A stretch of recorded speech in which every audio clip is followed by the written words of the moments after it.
ప్రకాశం జిల్లా కనగిరి నియోజకవర్గ పిసిపల్లి మండలం వెంగళయ్యపల్లిలో ప్రభుత్వ పశువుల ఆసుపత్రిలో ఏహెచ్ఏగా పనిచేస్తున్న వికలాంగుడైన వెంకటేశ్వర్ అధికారిని అసభ్యకరంగా దూషించిన ఏడీ గజ్జల శ్రీనివాసరెడ్డిపై చర్యలు తీసుకోవాలని రాష్ట్ర అధ్యక్షులు రాజేష్ బాబు డిమాండ్ చేశారు. ఈ నెల 28న వెంగళయ్యపల్లిలో నిర్వహించిన పశు వైద్య శిబిరంలో ఈ సంఘటన తలెత్తడంతో సర్వత్రా చర్చనీయాంశంగా మారింది.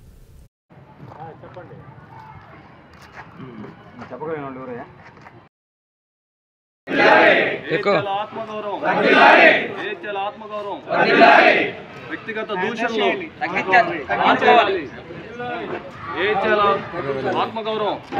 దాంట్లో మనం పూర్తి ఎత్తుక్కోవాల్సిన అవసరం లేదు. గజ్జల శ్రీనివాసరావు గారి ఏడీ గారికి ఆయన అన్నది బూతుగా భావించి ఆయన తనని అసలు మనం ఇవ్వండి పదజాలాలతో తనని చాలా దుర్భాషలాడడం జరిగింది. దాంతో అది కాక ఆయన మన ఏహెచ్ఏకి వెంకటేశ్వరరావు గారికి శారీరక లోపం అని కూడా ఆయన ఏడీ గారు చూపించి దాన్ని కూడా తిట్టడం జరిగింది. దీంతో మనస్తాపం చెందినటువంటి మా సహచర మిత్రుడు నిన్న సూసైడ్ అటెంప్ట్ చేసుకోవడం జరిగింది. అది అందరికీ తెలిసిన విషయమే. కానీ అతను చేసుకున్న ఆత్మహత్య యత్నం తను ఒక్కరిది కాదు, రాష్ట్రంలో ఉన్నటువంటి 7,000 మంది పై చిలుకు ఏహెచ్ఏల మనోభావాలను దెబ్బతినే విధంగా మాట్లాడడం, మన ఏహెచ్ఏలు మనోభావాలను దెబ్బతినంగా మాట్లాడడం జరిగింది.